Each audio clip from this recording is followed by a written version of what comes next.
بسم اللہ الرحمن الرحیم۔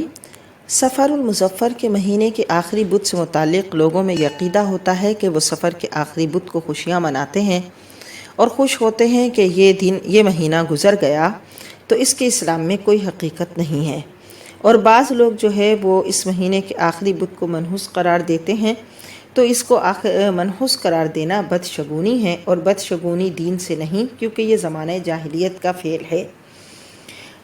علامہ مناوی رحمۃ اللہ علیہ فرماتے ہیں، جو شخص کسی چیز سے بدشگونی لیتا ہے اس کی نحوست اسی کو لاحق ہوتی ہے، اور جس کو یہ یقین ہوتا ہے کہ اللہ تعالیٰ کے حکم کے بغیر کوئی چیز نفع نہیں پہنچا سکتی یا نقصان نہیں دے سکتی، تو اس پر بدشگونی اثر نہیں کر سکتی۔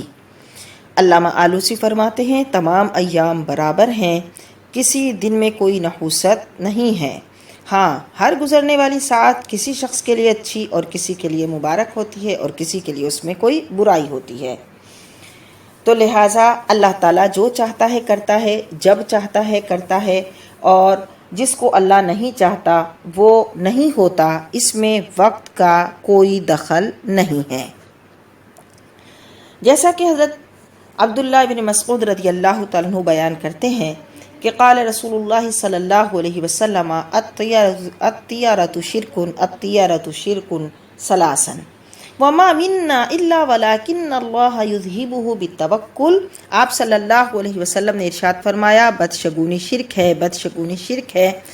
ہم میں سے ہر شخص کے دل میں کسی چیز کے متعلق کوئی بدشگونی ہوتی ہے، لیکن اللہ تعالیٰ اس کو توکل کے سبب دور کر دیتا ہے۔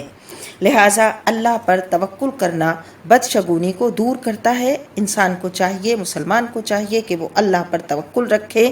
اللہ کے نبی صلی اللہ علیہ وسلم نے ارشاد فرمایا، جب تم کوئی ایسی چیز دیکھو جو تمہیں ناپسند ہو تو یہ کہہ دو کہ الہی، بھلائیاں تیرے سوا کوئی نہیں لاتا اور برائیاں تیرے سوا کوئی نہیں دور کرتا، نہیں طاقت نہیں قوت مگر اللہ سے۔